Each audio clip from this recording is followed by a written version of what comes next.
तो जय हिंद बच्चों। आज के क्लास में आप सब लोग का स्वागत है। तो आज हम लोग क्लास 10th के मैथमेटिक्स में कोऑर्डिनेट ज्योमेट्री का धुआं कर देंगे।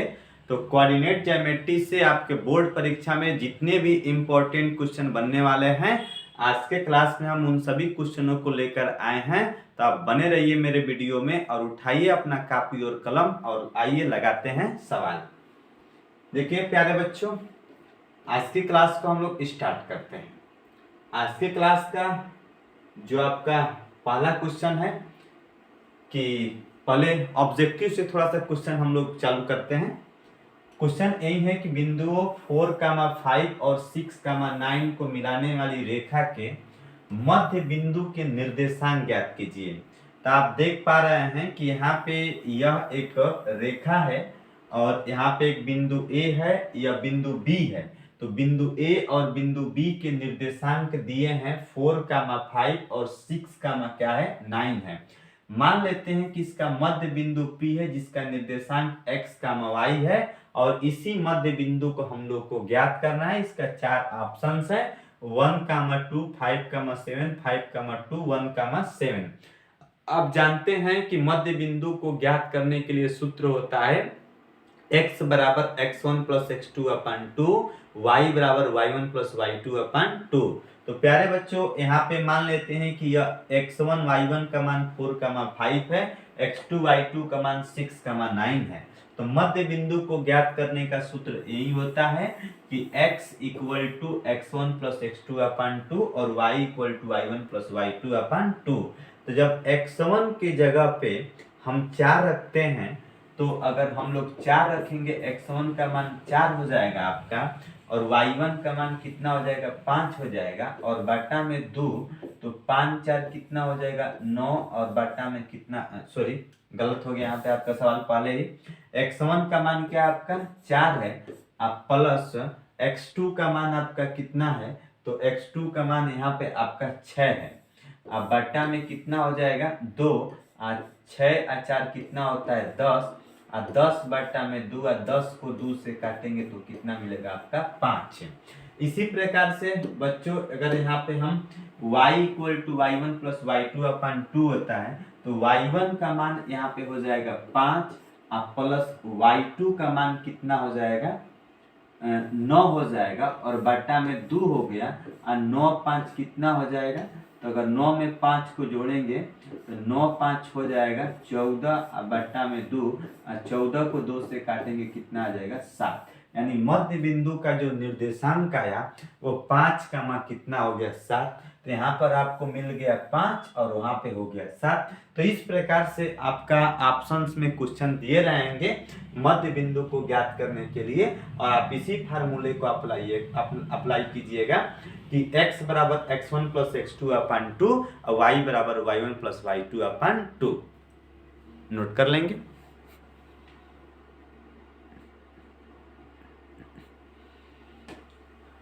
चलिए अगला क्वेश्चन लाते हैं, देखते रहिए आप।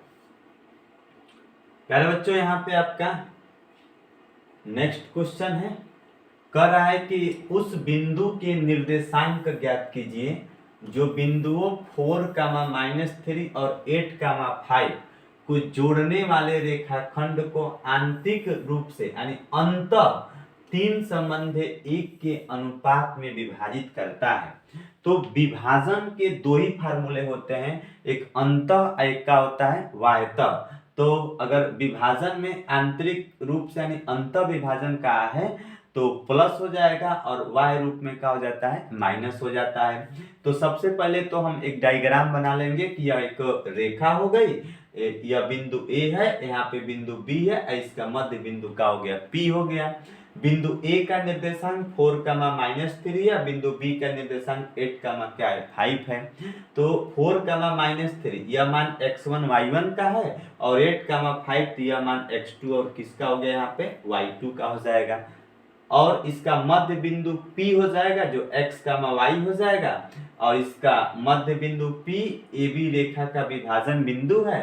तो किस अनुपात में? तो 3 संबंध 1 के अनुपात में। तो यह मान किसका है? m1 का, और यह मान किसका है बाबू? m2 का हो गया।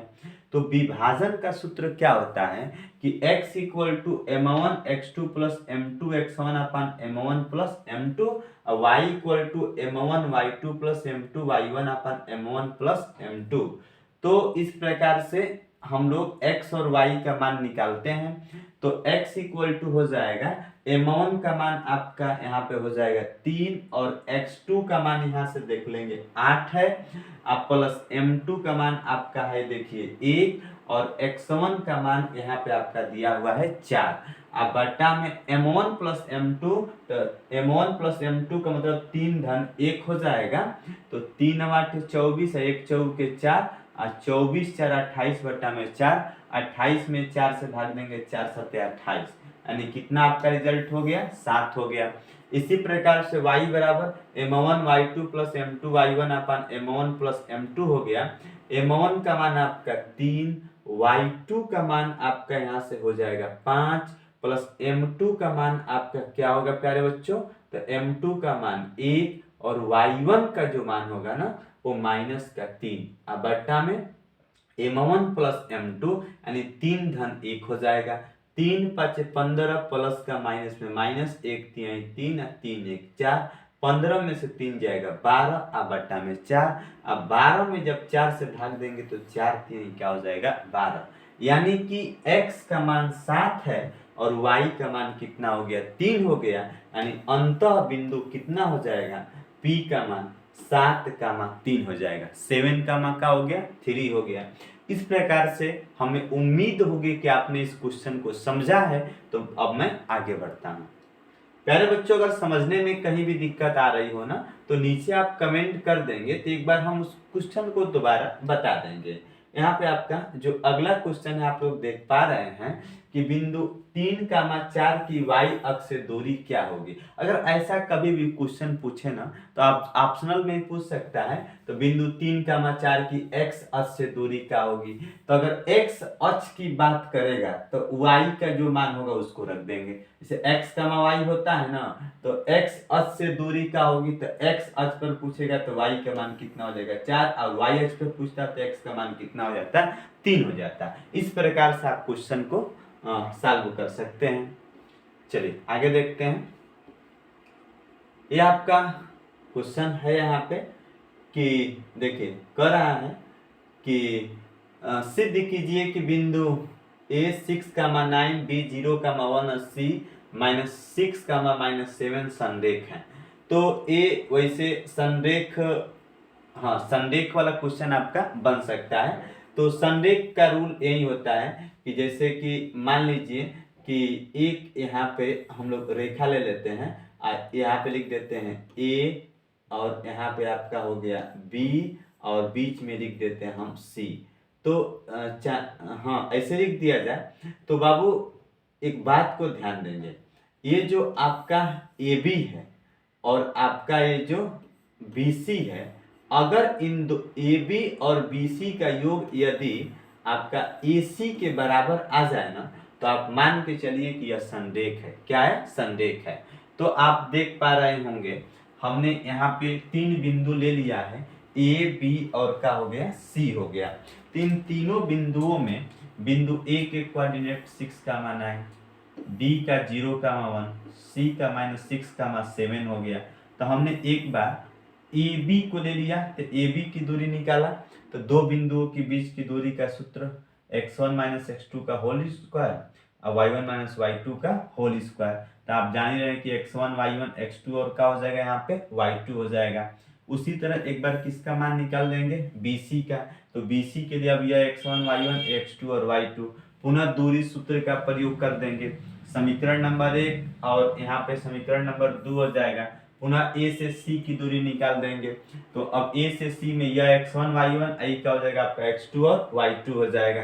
तो फिर दो बिंदुओं के बीच की दूरी का सूत्र लगा देंगे, जैसा कि आपने देखा x under x1 minus x2 का होल स्क्वायर और y1 minus Y plus y1 minus y2 का होल स्क्वायर। तो सभी मानों को रख देंगे तो ये कितना आ जाएगा हम लोग का मान 20 आ जाएगा। तो समीकरण 1, समीकरण 2 और समीकरण नंबर कितना हो गया 3 हो गया।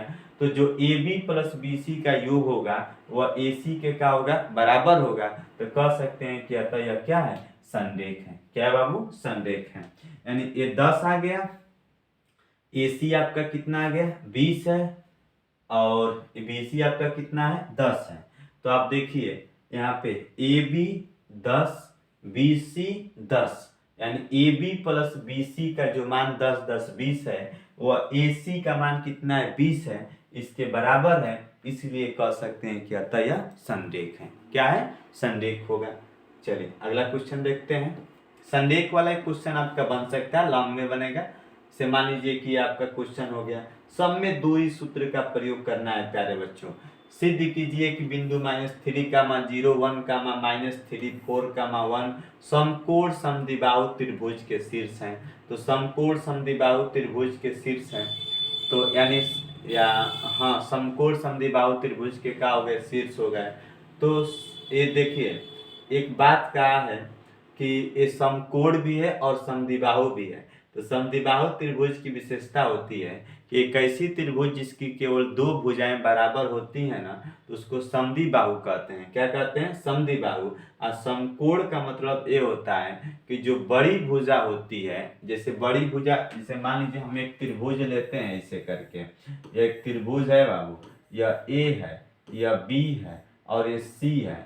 ए सी जो है ना वो सबसे बड़ी भुजा है।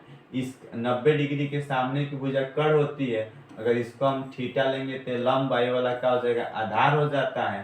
तो 90 डिग्री के सामने की भुजा जो होगी वो 90 है तो इसके सामने की भुजा कड़ होती है।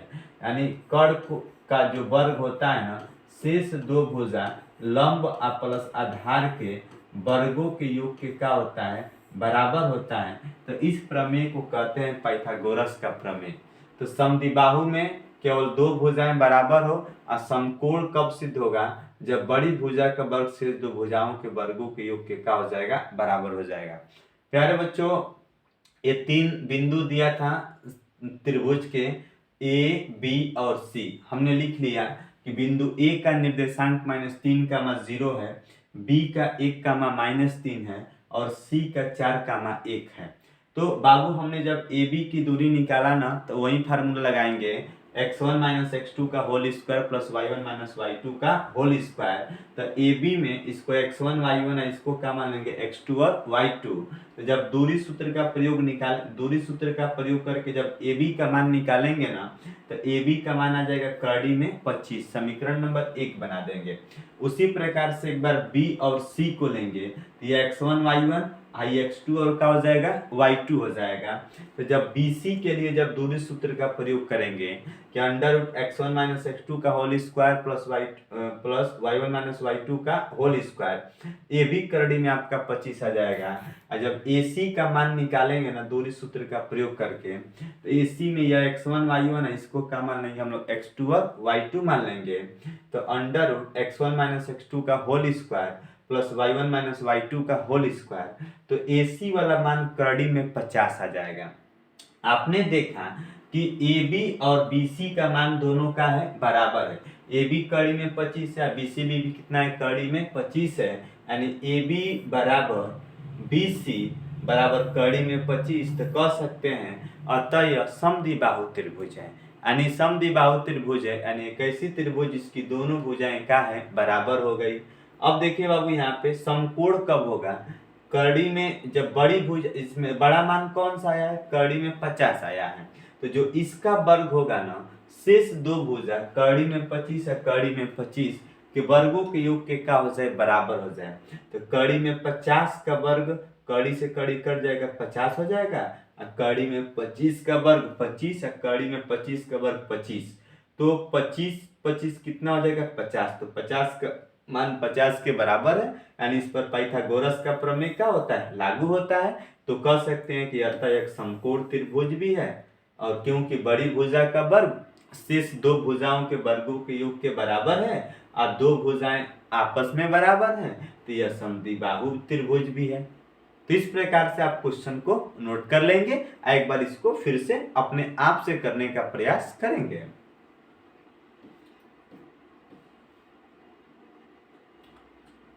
फिर ये भी अनुपात वाला आपसे सवाल पूछ सकता है, जैसा कि हमने पूछा है आपसे कि बिंदु -3, -3, 10 और 6, -8 को जोड़ने वाले रेखाखंड को बिंदु -1, 6 किस अनुपात में विभाजित करता है।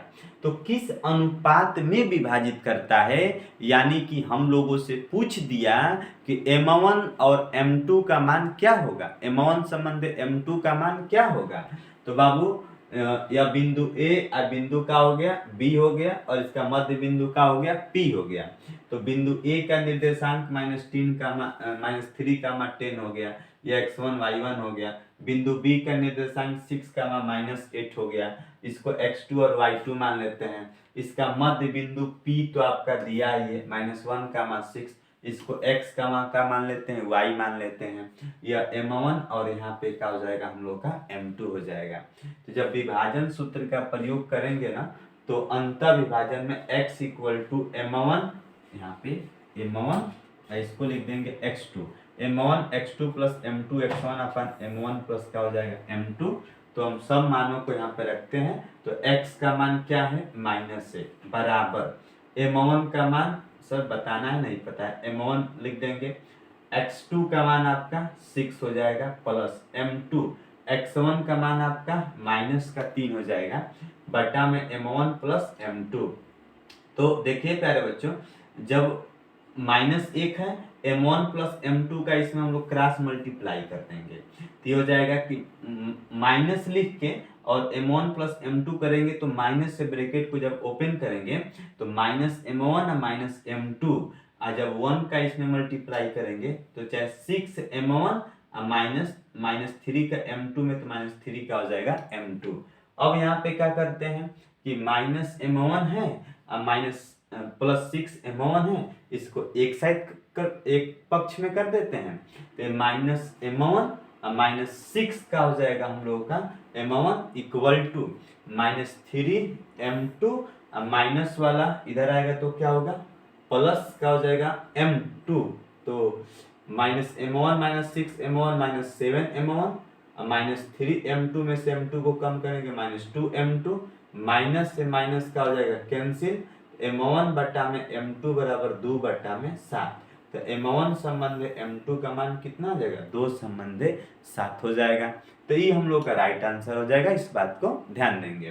तो ऐसा क्वेश्चन बनना तय है, ए बी मध्य बिंदु दे देगा और आपसे पूछेगा किसका अनुपात क्या होगा। तो अनुपात बताना बहुत इजी है, जैसा कि हमने समझाया आपको। तो एक बार और आप वीडियो को पीछे करके आराम से देख सकते हैं।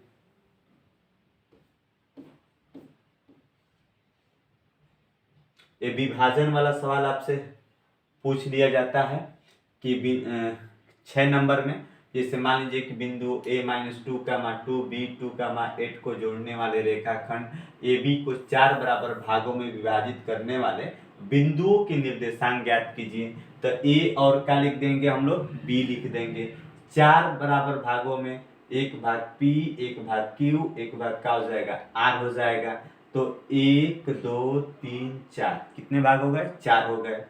तो अब यहाँ पे पहले हम लोग अगर Q का मध्य बिंदु निकालना चाहें तो Q का मध्य बिंदु निकालने के लिए एक Q हो गया आपका, P और क्या हो जाएगा आपका R हो जाएगा। तो अगर Q का मध्य बिंदु निकालेंगे तो हम लोग AB से ही बात करेंगे।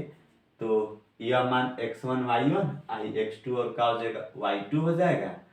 और क्या करते हैं बाबू, किसका मान पूछा है, AB को 4 बराबर भागों में विभाजित करने वाले बिंदुओं के निर्देशांक आपको ज्ञात करना है। केवल जब बिंदुओं के निर्देशांक ही ज्ञात करना है तो एक काम कर लेते हैं, Q का मध्य बिंदु बताने के लिए मध्य बिंदु आप AB ले लेंगे, ठीक है। तो AB का सूत्र होता है कि मध्य बिंदु का फार्मूला कि x = x1 + x2/2 y1 + y2/2। x1 y1 x2 और क्या हो जाएगा y2 हो जाएगा। इन मानों को रख लेंगे।